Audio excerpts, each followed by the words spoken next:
c'est peut-être même l'une des crises les plus importantes que connaisse notre pays. Et finalement, on en parle assez peu. Depuis 15 ans, la France est entrée dans un hiver démographique qui va bouleverser notre économie. 663 000 naissances ont été enregistrées en 2024. C'est 2,2% de moins que l'année précédente et surtout 21,5% de moins qu'en 2010. En 10 ans, la fécondité en France est passée de 2 à 1,6 enfants par femme. C'est simple, on n'a jamais fait aussi peu de bébés depuis 1945. Et à en croire la dernière étude de l'INED, cette crise de la natalité n'est pas prête d'être endiguée. Chez les femmes de moins de 30 ans, le nombre moyen d'enfants souhaités a diminué de 2,5 à 1,9 en 20 ans.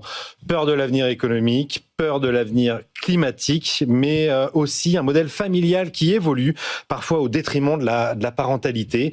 En 1998, le nombre idéal d'enfants par famille était de 2,7. Aujourd'hui, c'est 2,3. La famille type de 4 personnes était un plancher.